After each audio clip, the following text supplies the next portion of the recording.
Here we are, back at it again. Yes, it has been grueling these past few weeks, and it's like I just come to the realization that I'm just not good enough.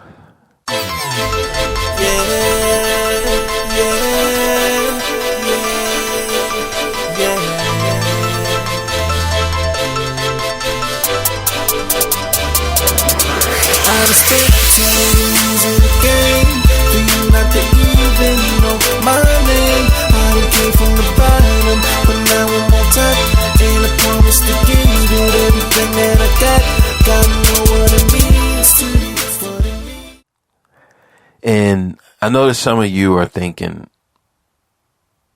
because this is what we do as humans. We're encouraging. We try to lift each other up. We try to encourage people, to keep going, you're gaining traction, you're gaining momentum. You are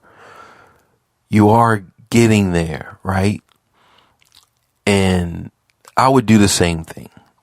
If any one of you said to me, "Hey, Bo, I'm just not good enough," I myself would tell you, no, you are, right? So when I say that, it's not like I'm giving up. It's not a statement of giving up.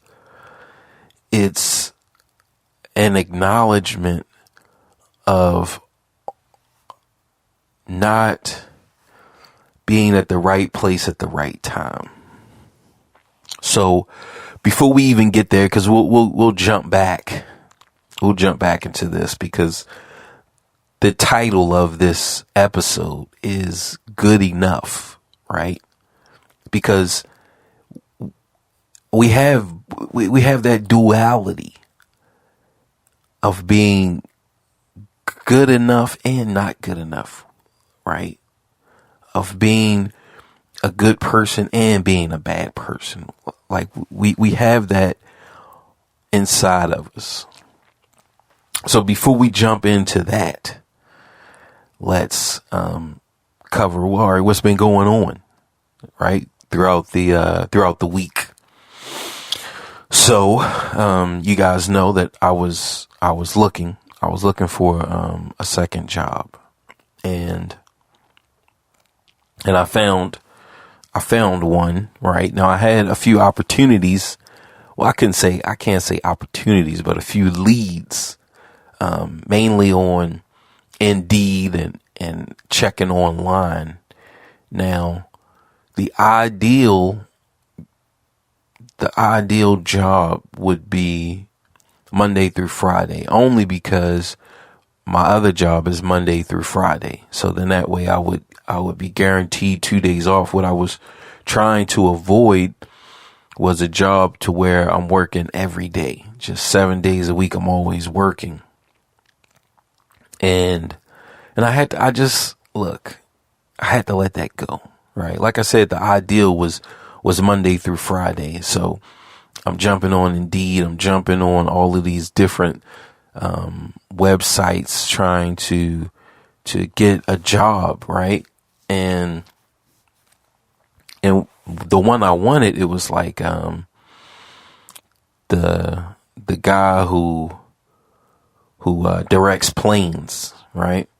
I want to say that's called like a runway agent or something along the lines of that agent, right? So I was searching that and I found some good leads on it.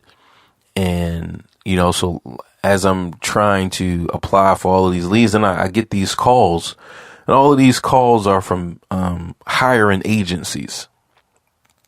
And they're talking about they have jobs, warehouse jobs and things of this nature. And it's like, right now I missed the travel and that like I said, the runway agent. There was an open house hiring, and I missed that. I missed it. Right. So that was my opportunity, and I missed that opportunity. By the time I started searching I think it passed maybe the day or 2 days before. So I still, went to apply, and then when I got on that page, it was like, well, it's not available. Right. So that's where we were. And I'm like, all right, like, man, so I missed that bus, right? I missed the bus. Oh, I missed the bus. So then I'm like, all right, well, I could apply for this warehouse, another type of warehouse job, right?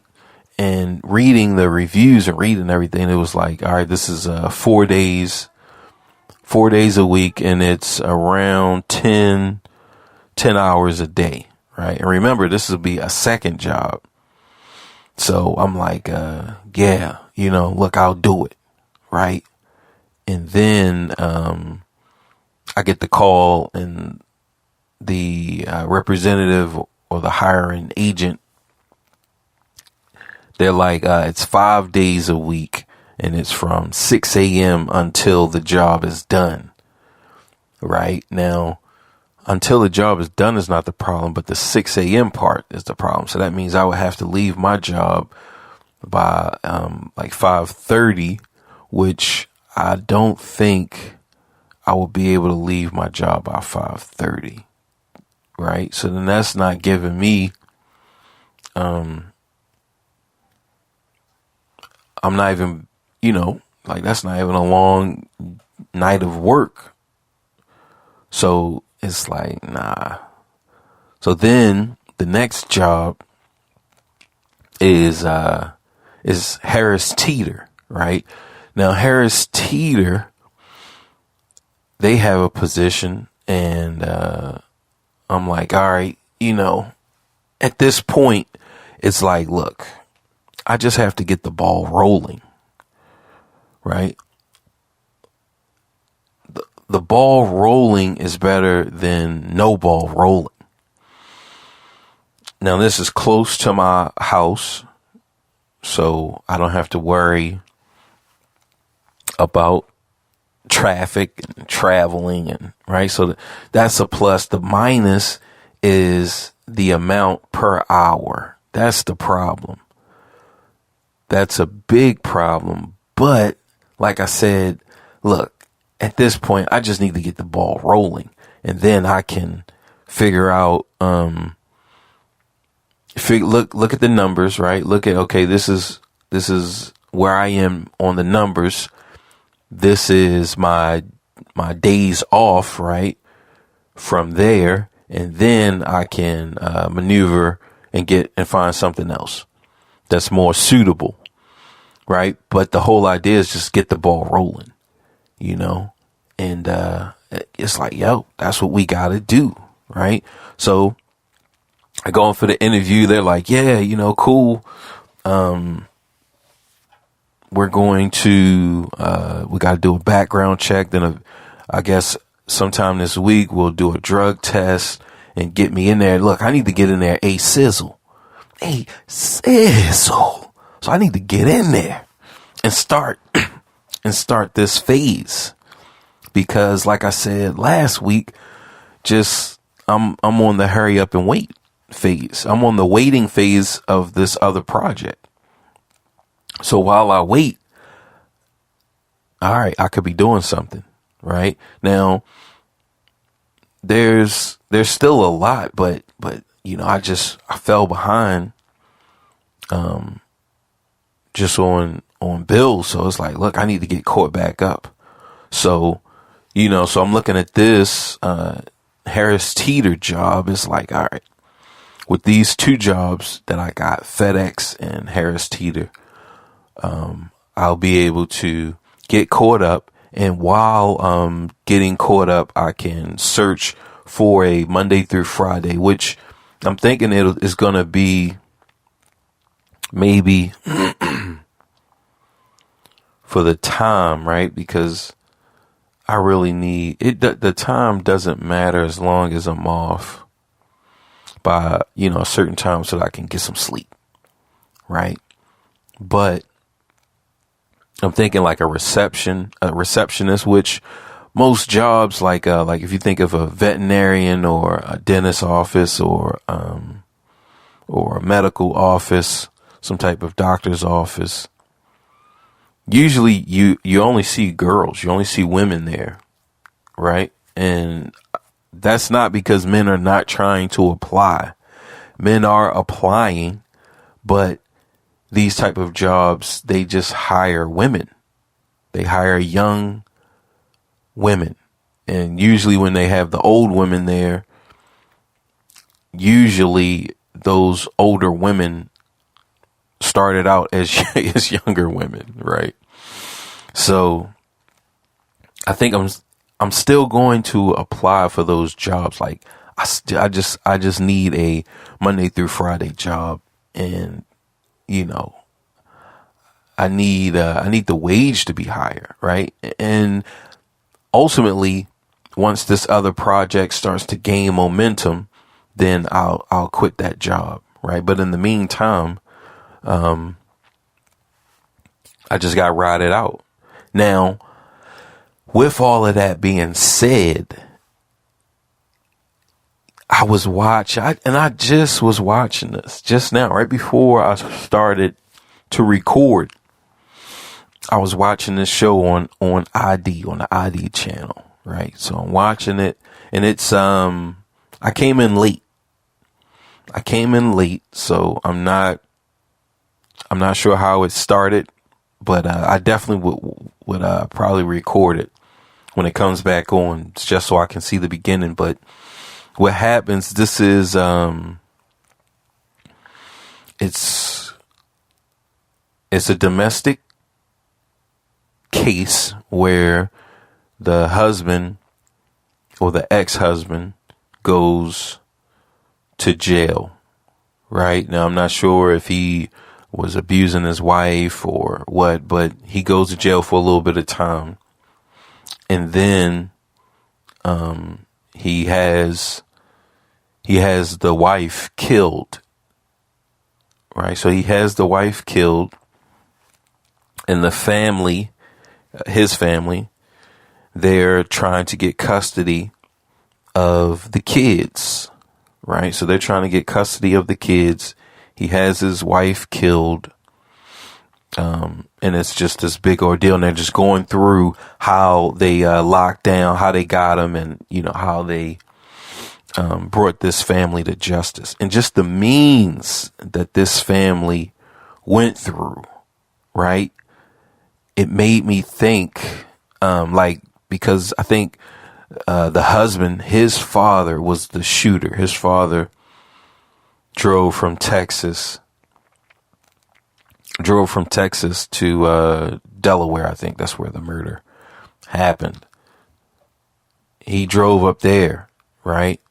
And before all of that, they started this propaganda on discrediting the mom, I guess, because they were just trying to get custody of the children. So they're doing this smear campaign. And I believe this happened in like 2006.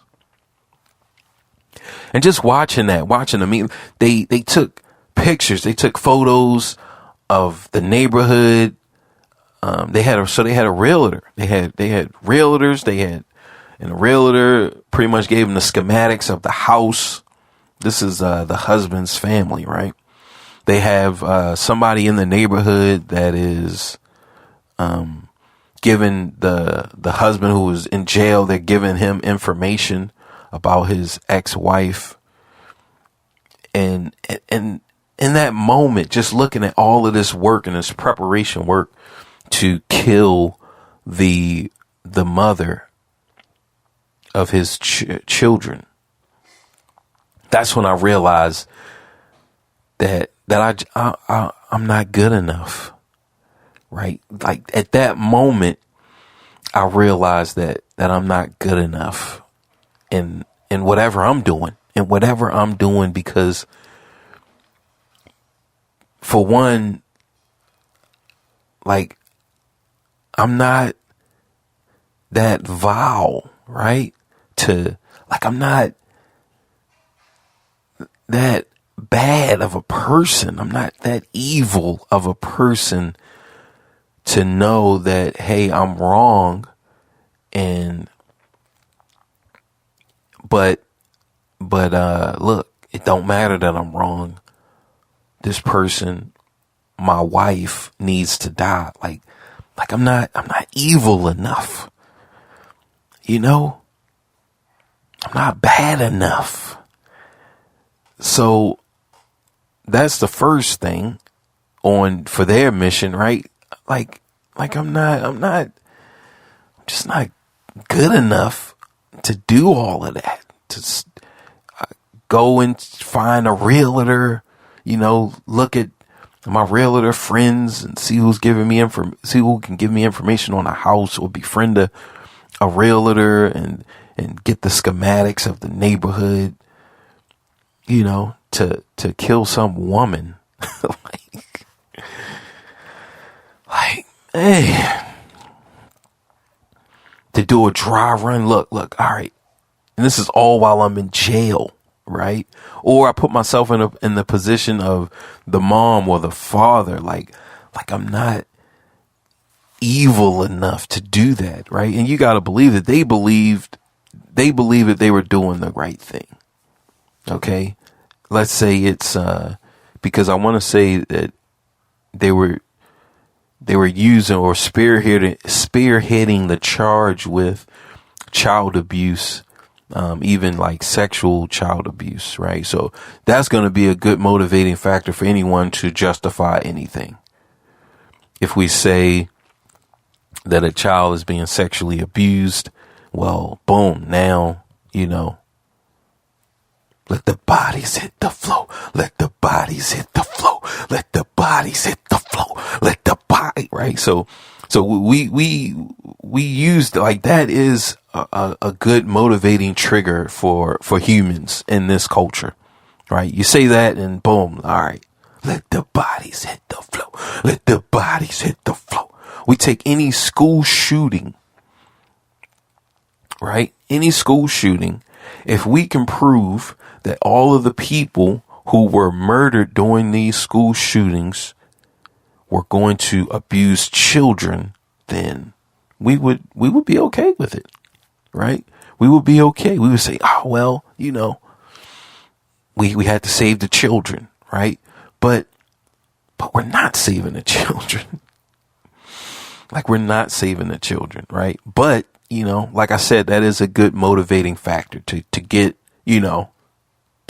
a murder popped off. You want, justify a murder, just throw in some child molestation and child rape allegations and boom, let it fly, right? Stack them high and watch them fly.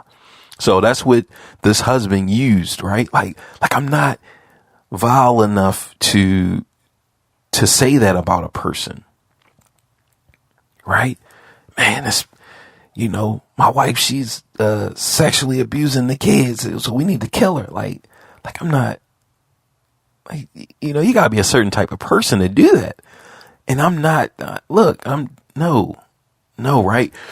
Now, I know that I'm saying that, okay, I'm not evil enough, I'm not vile enough, right? But that's a certain type of person that you have to be. And I feel like that's the same, and it's not just, right?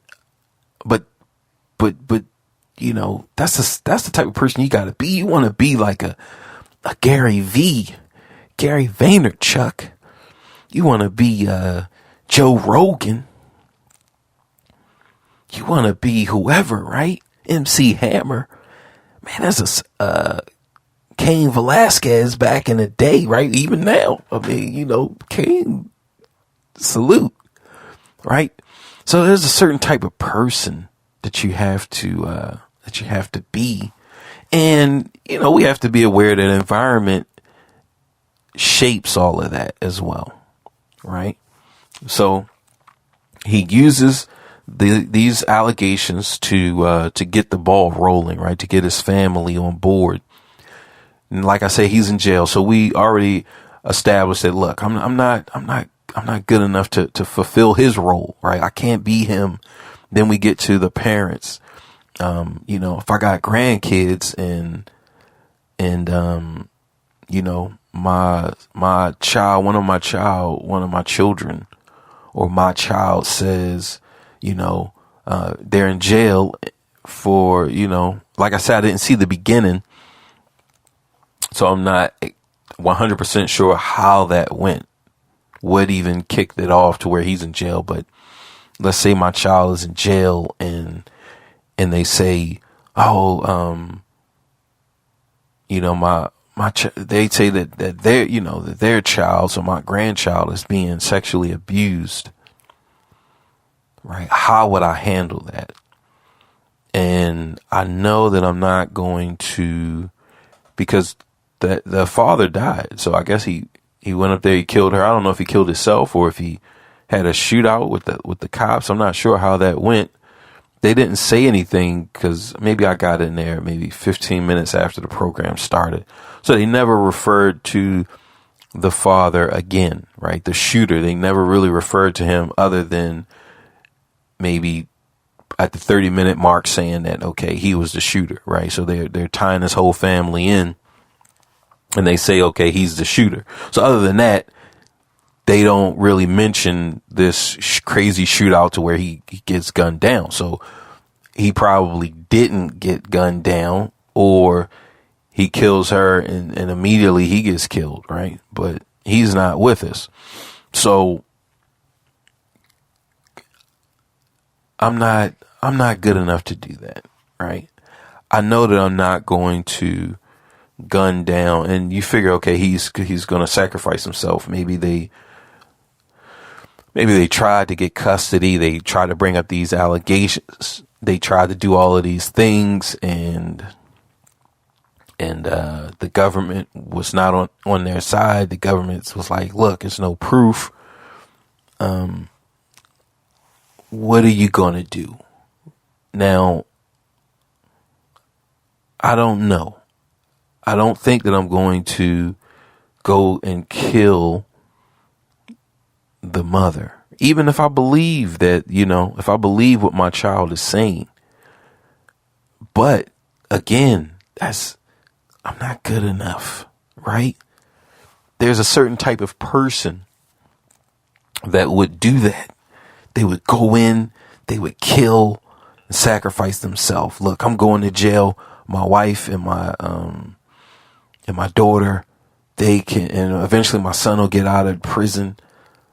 So, boom, I'm not good enough for that. Then we look at the mom. The mom is going around getting online and spreading all of this mistreat. They're like bullying, and using misinformation, right? I'm not going to do that, even if I believe, because you have to believe that they believed it, right? The son told him, hey, he's in jail.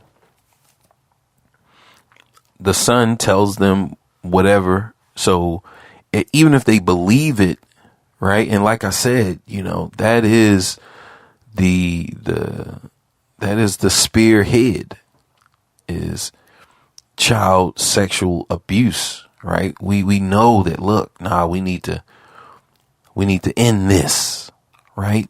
So just having that in mind, it's like, all right? So I'm not even going to be good enough to be the mom, right?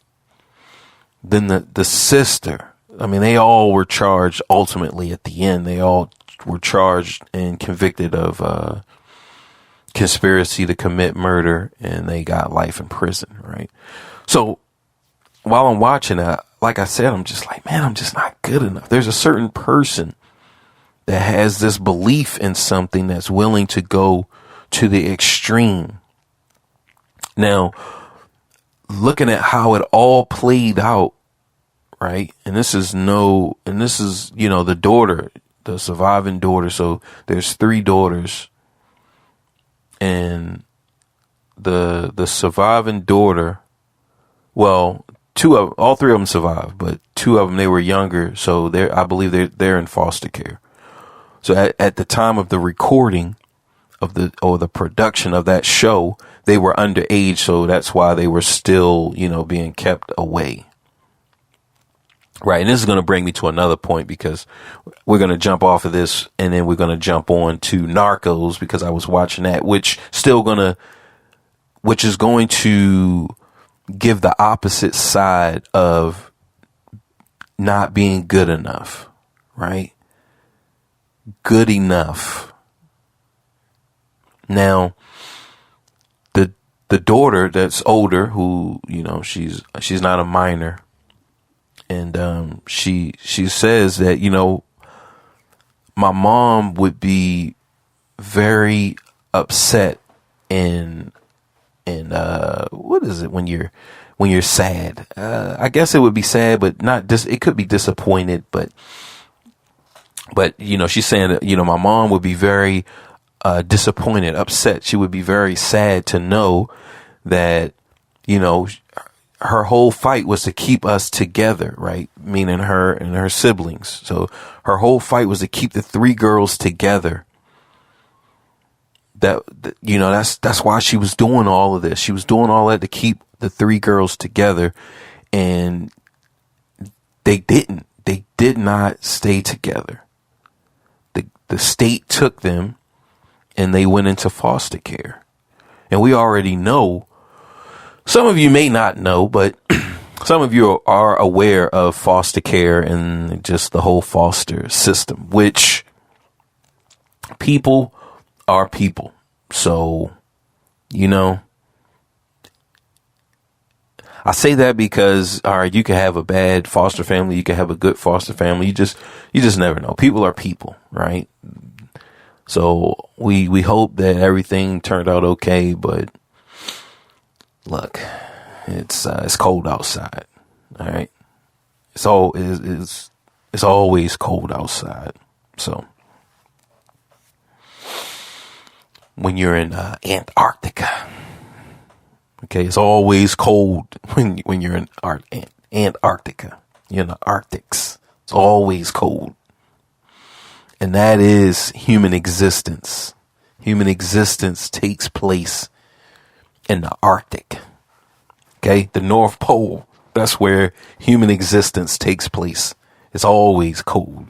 365 days a year. Matter of fact, it always looks the same and feels the same. So it's the years is even longer. It's even more days when everything looks the same. And it's cold, freezing. It's always just one long day. All right. It's just the longest day in humanity. So she says that, my mom would be sad to know that. Right. So when we go back, and this is where I am so even the mom, let's look at the mom, right? We look at the mom and her journey, and we look at her bravery, and she was preparing the kids. Hey, something happened. She knew that this was going to happen, right? If something happens, I want y'all to climb out the second floor window and go to the neighbor's house. So even the mom, I'm not good enough to be the mom. Okay. We just talked about how, all right, I'm not evil enough to be the other party, the husband and his family, the co-conspirators. I'm not evil enough for that. Like, I just don't want to kill people. Okay. I just don't want to. That doesn't mean that I wouldn't if I had to, but I'm really not trying to put myself in a position that I have to. Even without the government, if there was no government, I wouldn't want to kill people. Okay. Now, that's on their side. On the mom's side, right? She goes through all of this as opposed to doing a joint custody with the husband or the family, right? Like I said, I did not see the beginning, so I'm not aware, right? I'm not aware of what happened between them, and if it was some type of domestic thing, if he tried to kill her, so I'm not aware of that, right? But if she wanted to keep the girls together, even if she's going to sacrifice herself, what's the plan, right? What's the plan for foster care, right? Do you have a plan set up to where, okay, if you die, that the kids are going here or the kids are going there? And like I said, I don't know.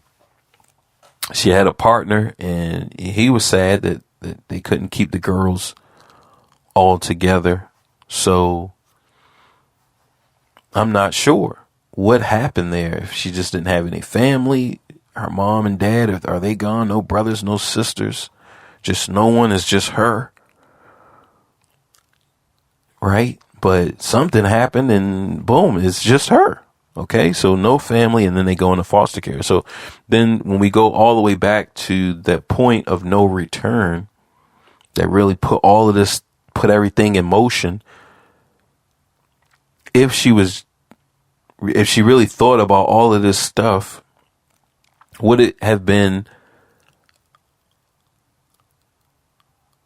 a bad plan to just have the girls and all three of the girls go stay with the crazy grandmother and grandfather? Which, right, remember, I mean, they all believe, or they're all using this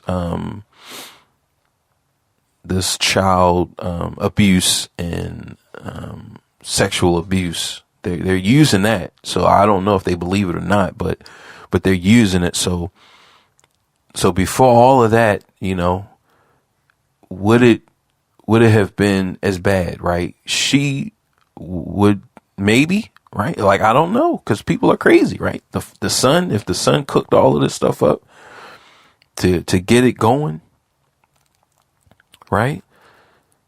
The son, maybe, we don't know if the son wanted to kill the girls, kill all three of them.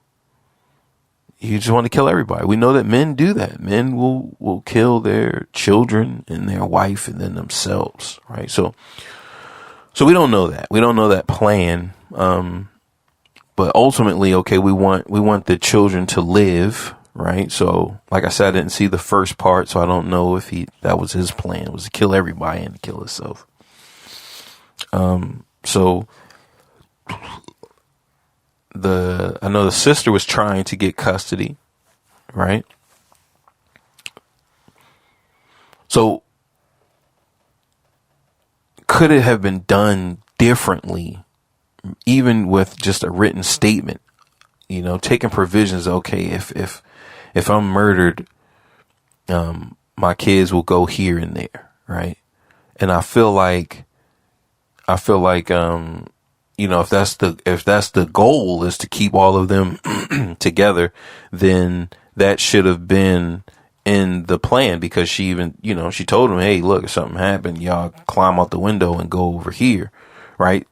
So I'm not taking anything away from her. She was brave. She did everything, but I think that, I would have, and like I said, I didn't see the beginning. So those of you who may know this story and you're like, oh, but Bo, you don't know, he was trying to, so I get all of that, right? So I'm not taking anything away from the beginning part that I do not know, right? But that even takes us to a key point in all of this. And a key point in being good enough is about, look, how can you know what you don't know, right?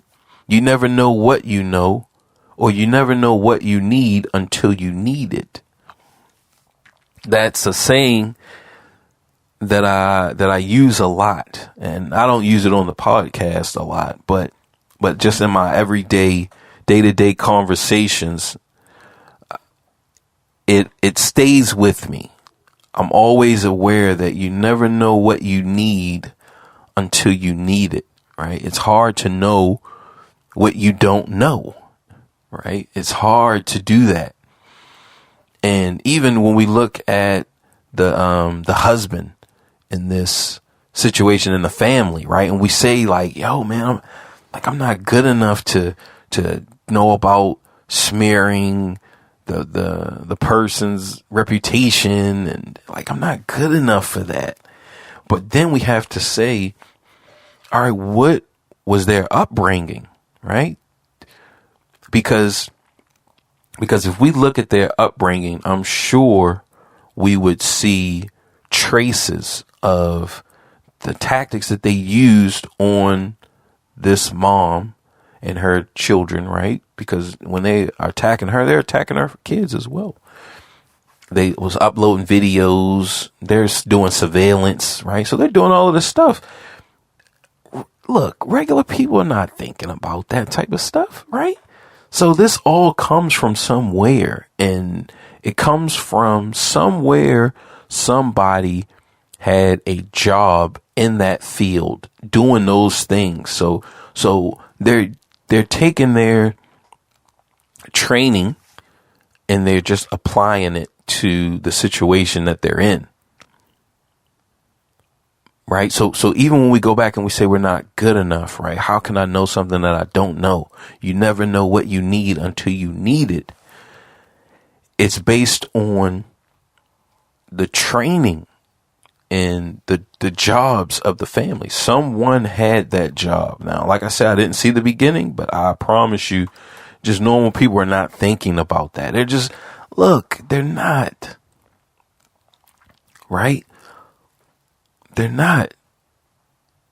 So the fact that this family was doing all of this stuff, they're going online, they're taking interviews, right? Like, this sounds like a campaign. Like, this sounds like someone in their family ran for office. That's what it sounds like to me. Someone in their family ran for office. Someone in their family was in the political arena, and someone in that circle, you know, between the mom, dad, brother, sister, someone close to them helped out with some type of campaigning. Because look, these are the tactics that they were using. It just didn't come out of thin air. So when we say that, okay, when I say, Bo, man, I'm just not good, I wouldn't do all of that. That's because I'm not tapping in to find out who in my circle even has, you know, they did some campaigning, they did some, and I'm sure there's another term for it. I just can't think of what it is. Cause, my father, he actually, helped the Stokes. So Stephen Stokes and Carl Stokes and just the Stokeses in Baltimore, Maryland during the, I want to say the 90s. It would be like the late 80s and the early 90s, right? They were, running for some type of office. I'm not sure if it was mayor. I'm not sure what it was, but I know that my dad, that he was in that arena, right? I remember, you know, just kind of being a part of it a little bit, right? It wasn't for a long time. You figure if he would have just kept doing it, right? All different Stokeses would have start running, and different other people in our neighborhood would have been running, right? Then I would have built up an acute knowledge of how to do it, right? Just through just being there, just being around and hanging around. I just would have acquired certain things that I would, boom. So now when attacking a problem, this is how I would think, right? So when we say about, okay, being good enough, right? Having the knowledge to do all of this stuff, it's like, yo, you got to look at how you're growing up, and we can't beat ourselves up over the way that we grew up. Like, we just can't. You just can't. You're a child. You don't know. Okay. It's hard to know what you don't know. And we have to take that into consideration. We just do. Now, on the Narcos, because I've watched, seasons 1 all the way up to the end of the Cali cartel. So it starts off with Pablo Escobar, and then it goes to the Cali cartel. And I believe after that, they go to Mexico. So I'm going to start that at some point, the Mexican journey, right? But when we look at Escobar and the Cali cartel, when we look at them, it's like, yo, they were, not only were they at the right place at the right time, but they also had the right upbringing, things that were not in their control. Now, yes, we all make decisions, and people make decisions, right? But not everyone's decision equals enormous wealth, right? Not everyone's desires equals them having enormous wealth. So we're watching the show Narcos, which is really good. I highly recommend that show to anyone who hasn't seen it. And like, look, this is going to be a staple in my go back and watch series. You guys know I went back and I watched Edge of Tomorrow, Live, Die, Repeat, right? Even that serves a purpose in this good enough, not good enough conversation. Because when we look at Cage in the beginning, he wasn't good enough, right? But through failing and failing and failing over and over and over and over again, he was able to complete the mission and save humanity, right? But only through failing, right? Over and over, he just was not good enough. But kept getting up to bat, kept getting up, kept going, right? Kept giving and giving and giving, just learning just 1 inch at a time, right? 1 centimeter at a time, 1 millimeter. He was just 1 millimeter. Even when the audience is tired, look, the audience will be tired of this. Okay, well, we're just not going to show them that then. All right. And so if they need this to be broken down into a 2-hour movie or an hour and 90-minute movie, I'm not really sure how long the movie is, but so if they needed to be broken down into that amount of time, right, they would get bored. And that's one of the things I like about video games, right? Like when I watch a Twitch streamer, I like to watch those guys explore, right? Because it's not about the viewer. It's really not. It's not about the viewer. And that's what I think ultimately the great Twitch streamers, that's what they understand. That the viewer is not there. Now you there's going to be levels of viewers, right? You're going to have your different levels, right? But your core level, the core members that sustain you, it's not about the game. It's about you, the person, you, the individual. That's what they come to see. They come to see you, the individual, right?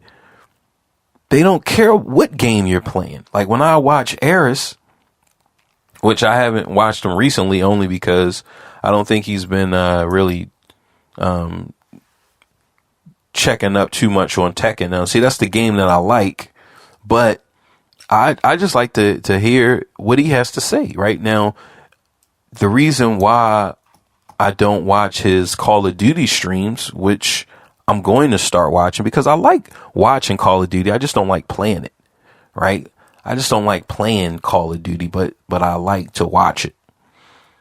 Now, just the dialogue and the culture, right? I don't know. I'm not familiar with it, so I got to get familiar with it, right? But But him as a person, him, Tasty Steve, these are guys who just have good personalities. MYK, Rip. These are guys, streamers, who I just like them. I just like their personalities. Right? Now, Just Frame James, back during Tekken 6, I liked his style of play. Like even Tekken Tag 2, right? I think that's when he started using Yoshimitsu during that time. Like, so I like the way he played, but I didn't like his streaming, right? He was real, and I get it because, you know, you have to be, look, he's trying and he's reaching to become the greatest, right, Tekken player, and so he's pushing himself for that, not really trying to be an entertainer, right? But here we have that, look, I like the game, I like his style of play, but his personality, as far as him streaming, there wasn't a real connection there, right? Now, because of that, boom, I moved on, right? So it's not the game, right? It's not the game. It's the person. It's the individual. And as we're talking about being good enough versus not being good enough, I'm not good enough. As it relates to, you know, streaming, it's like, yo, you are, right? Like, yo, you are. It's not about the game. It's about you, right? And that's what Cage says. He says that, okay, if the audience can't bear to go through this as much as I am, that's not going to stop me, right? And of course he doesn't say this is just a movie. There is just a script, but the character is still the same, right? And we know that's his character because he goes the extra mile and learns every person that is vital. He learns, and just like he got all of that secret information from Rita, he got all of that secret information from everyone else. Right? He got all of that secret information from everyone else. And then we learn that certain things in that, we learn when something is new to him, right? There's a certain thing that he does to show us the things that, oh, okay, this is new to me, right? So we learn that. And it's like, all right, we just got to keep failing, right? Now, boom, now we go back to Narcos because, like I said, the overall theme is good versus not good enough. And even when we looked at Edge of Tomorrow, right, there are things that's not in the main character control, and that's location. Cage built up the skills to be able to manipulate people, but he didn't know that he would be in a position to that he was going to repeat the same day over and over again, right? He didn't set that up. That just happened to him. It happened to Rita, and because of her, because of her skills, she improved and she advanced in her skills, going over, doing this, reliving the same day over and over again. So she developed her skills. Now we already know that, okay, Cage has a certain particular set of skills and he developed his skills over this, right? But what caused it, he did not control, nor did Rita control, right? So we can work on these skills, but ultimately what causes or the situations and the environments that we're put in, we have no real control over. So boom, now he's in a situation. He has no control over how he was in that situation. He has control over what he's going to do with that situation. And we see that, okay, he uses those skills, but it's not like he just thought about it. No, this was his job prior, right? So this is his job. He's only just doing what he knows. If he was a cook, and then we know that, okay, given the situation, he would tend and think like a cook and approach the situation like a cook. So we got Pablo, and I think his cousin was Gustafsson. I know I'm saying it wrong. Gustafsson. Goose. I know it's like Gus. Gustavos or something like that. Gustavos. And I like that accent, like the one, that Colombian accent. Gustavos. Otto. Nunca. Muerte. Man, that show was fire. Y'all definitely have to watch that again. I'm gonna watch the Mexican one, but I'm gonna go back to my boy Pablo. And so Pablo and this cousin, which I'm sorry that I can't pronounce your name at the moment, but I love this cousin too. This is just, look, I just grew up with criminals, right? So that's who I love. I love criminals. And that's what I realized. I realized that, like I when Batman came out, yeah, I like Batman, but I like the Joker, and I like Thanos, right? Kang, I like Kang. Okay, so that's just who I am, right? We gotta accept that. I like Lex Luthor, but I think I don't like all iterations of him, right? There's a certain type of way that he has to be. So if I was writing him as a character, I would write him differently. I would definitely write him differently, but there are elements and qualities of him that I do like.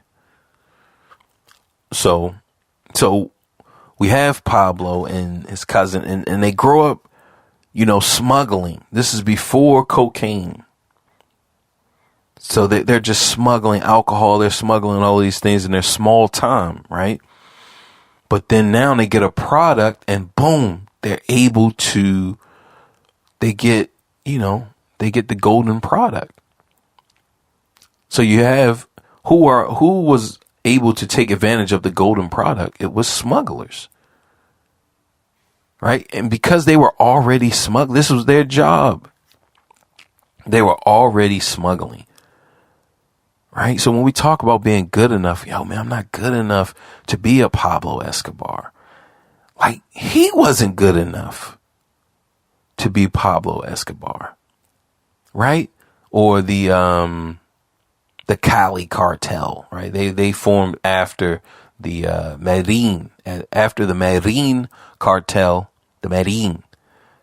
then the Cali cartel formed, right? So Pablo and his cousin wasn't good enough, but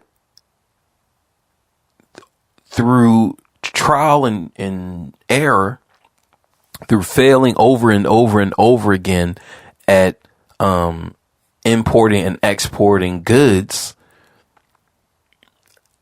when the perfect product came, they were good enough, right? So that's really what I'm saying, is that, okay, all right, Bo, you're not good enough right now, but through failing on all of these internet creations, through failing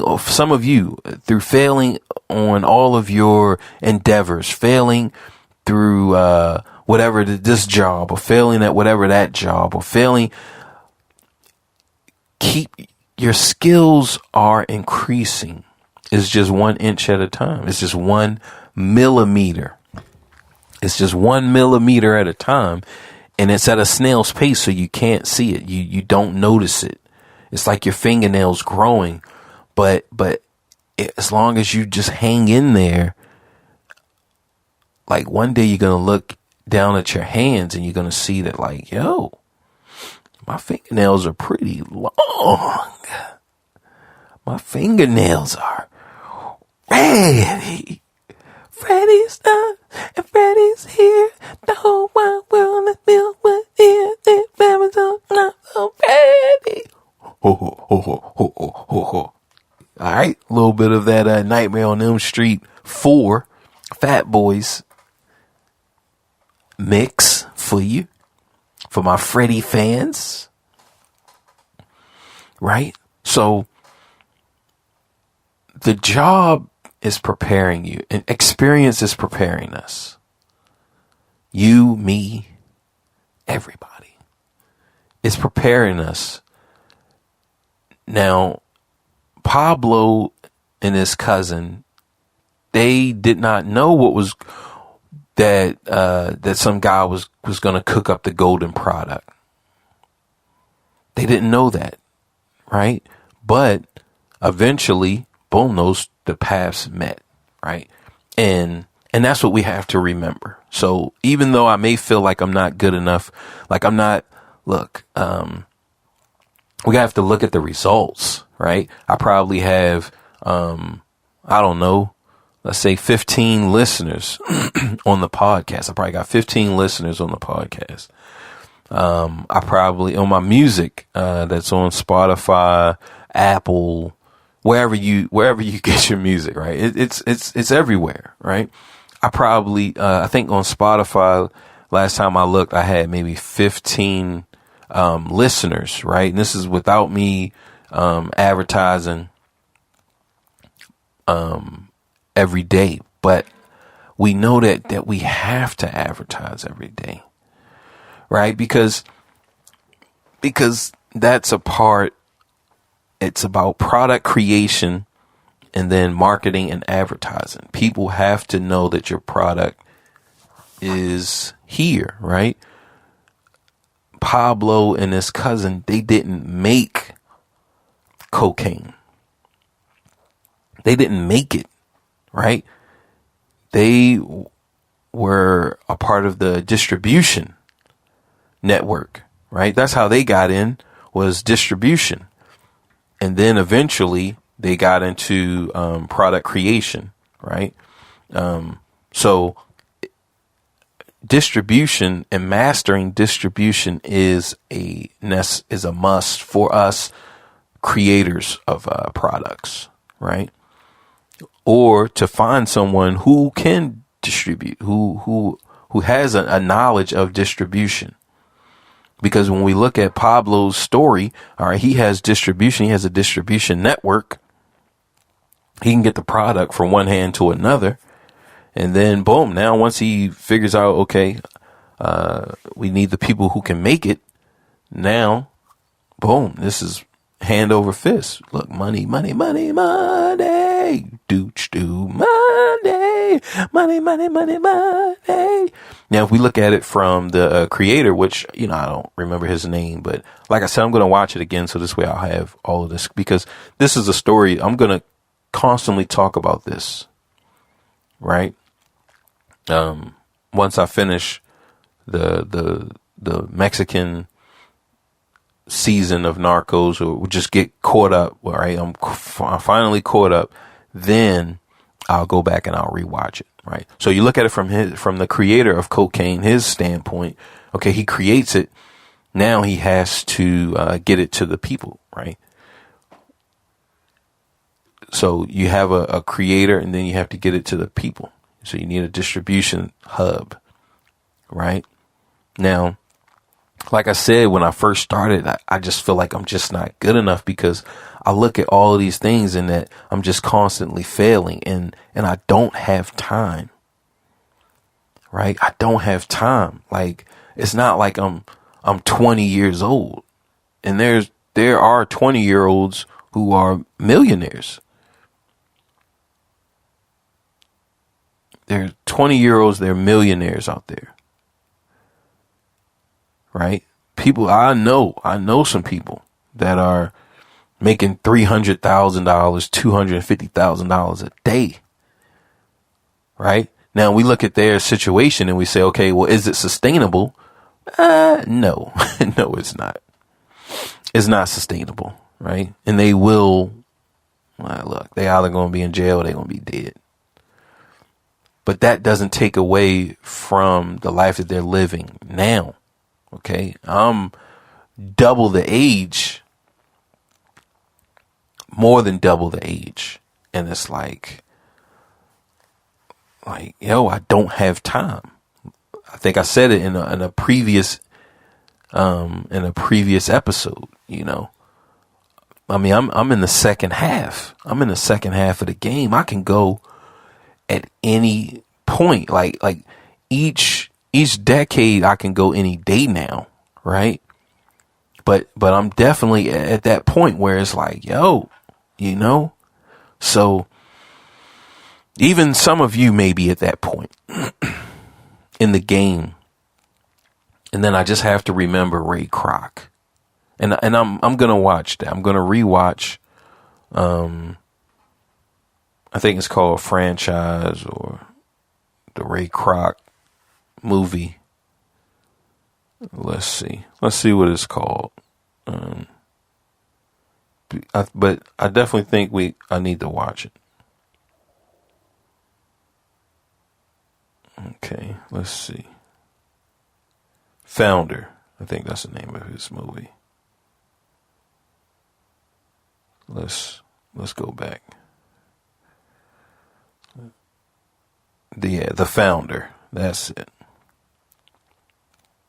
The Founder. It was a good movie. The point of that movie for us unks, all right, that's what they call us, Baltimore. You're unk. Hey, what up, unk? So for us unks, we have to look at Ray Kroc, okay, and draw inspiration, because when you feel like it's just not going your way, you feel like, man, I'm gonna die at this place. I'm gonna die here. I want you to look at Ray. I want you to look at Ray and see, look, he was 50 when he popped. Right? 50. And he boom. You know, so don't give up on yourself. You know, you feel like you didn't make it to where you want to be. Don't give up on yourself. Right? That's even for me when I re-listen just to check and listen to the levels and do everything. That's a message for myself. Don't give up on yourself. It doesn't matter what people around you say or think. It doesn't matter. Right? One of the bros, he said, look, whoever you are on Monday, people forget that person Friday. And that's the truth. So if you're broke, you're whatever, right? It is, because it's really not about money, but if you're unhappy with yourself on Monday, that doesn't mean that you'll be unhappy with yourself Friday. You do have that time to turn it around, right? And it's only through failing. All right, we were paused there, but we have to remember that, right? That it's through failing over and over again that we become stronger. We have to, do not let that escape your mind, because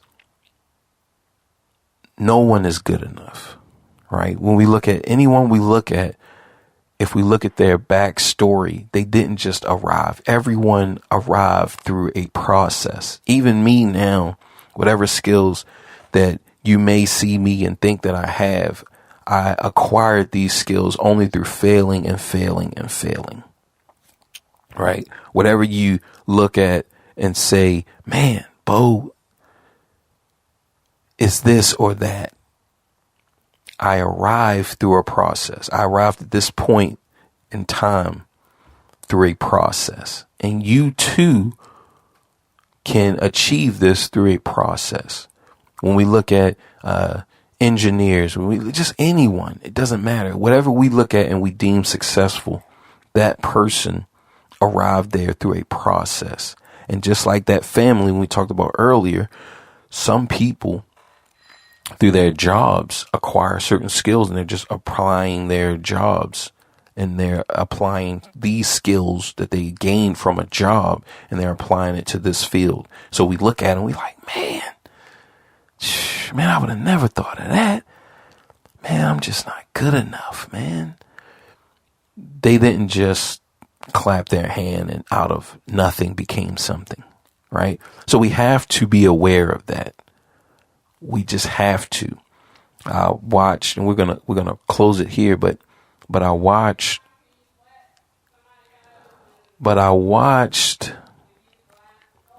Ant-Man. So I watched Ant-Man, and Kang, he's in there, and then he says he's in prison, right? So he's trapped in the quantum realm, and in his prison, he builds an army that he's going to take that army and go and overthrow his, whoever banished him there. So those of you who feel like you're in a prison as well, build your army in that prison.